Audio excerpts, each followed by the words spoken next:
Hello, fans. My name is Ed Nazar, and the show Publishing Sports. Going to provide you a little bit of updates on what's going on in the newsroom this week. Grand Dunstable Crusaders boys soccer team captured their second consecutive state title with a 2-0 win over Medway. Both goals scored by team MVP Nate Pomeroy. One of those goals in the first half, 23rd minute. He just kicked the ball. He dribbled the ball hard into the down towards the end line by the goal and kicked the ball right along the goal line, off beating the Medway keeper, hit him off the shin and in for the eventual game winner. They tacked on another one later in the match in the second half on a header. And there's your final score, 2-0. Third-year head coach Sean Wisby saying after the game that Crusaders might have a dynasty in the works. And I think he's got a valid argument. But let's switch gears and talk a little bit about the traditional Massachusetts Thanksgiving Day football game affair. You know, I played in part of it, and it was one of my favorite days, waking up at 7 o'clock in the morning, if you've seen my column, getting ready for the game, can't sleep the night before, you're just itching and ready to go the next morning. After the game's over, you lick your wounds and sit down at the table with your family and remember what you're thankful about this past year. And some players may be saying they're thankful for winning that game, ending the season on a positive note, or just thankful for the people, the friendships they've made over the 4 years for the seniors now, and other things that, far away football. Mike Montoya, player I did a feature on for Air Shirley this week. He's a lot of things to be thankful for. You can read that in my article on Friday's paper.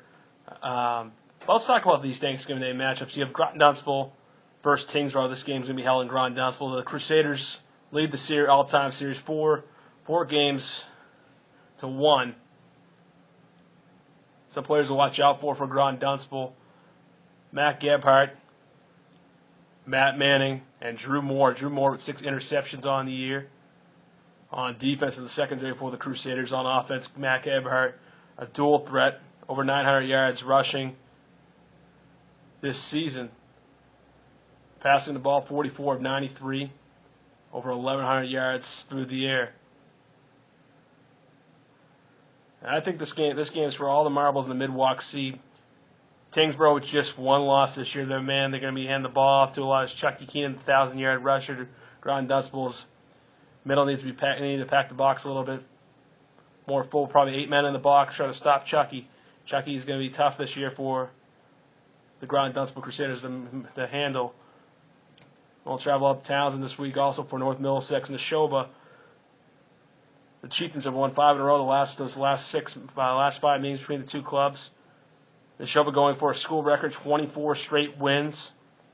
And if you're North Middlesex, you don't want to find yourself in the record books at Neshoba for being the team that they beat to secure that record. Some players to look out for Neshoba: John Nchuku, 77 carries, 123 yards. I'd be surprised to see him play. He's been hurt the past couple games for the Chieftains. This game not going to have any bearing on the playoff situation as the matchups have already been set. Quarterback Jack Cernowski has been doing a great job for the Chieftains as well. The usual suspects from North Middlesex to look out for: Brian Croto, Brandon Lambert, over 900 yards rushing this year, and the sophomore quarterback John Boatwell also having good seasons for the Patriots, who come in this game at 3-7. And the game that I'll be at this Thursday will be Air Shirley and Littleton. The game going to be held at Air High School. The all-time series between the two clubs. Air leads at 9.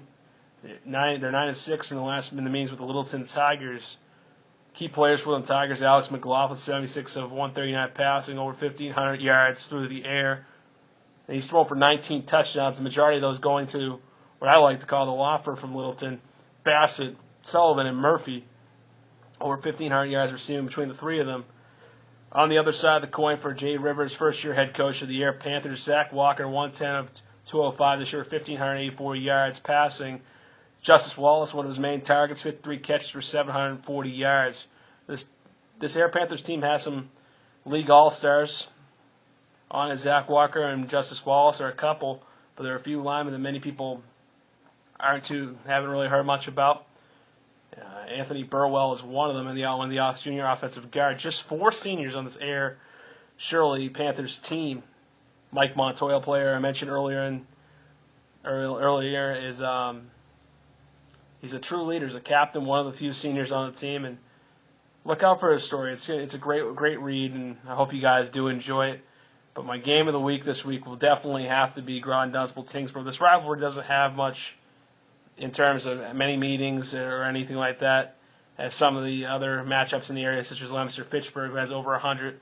This is going to be only the sixth meeting all time between the two clubs. Last year, Grand Dunstable won the game 21-6, and I think this is going to be the best game of the Thanksgiving Day slate for the local Neshoba Valley area, just because what's on the line. You're going to probably see an overtime game where a game just goes right down the wire in regulation. I don't expect this one to be a blow. I expect it to be a very close, down to the wire, gridiron clash. And what better way to cap off your season with a regular season crown?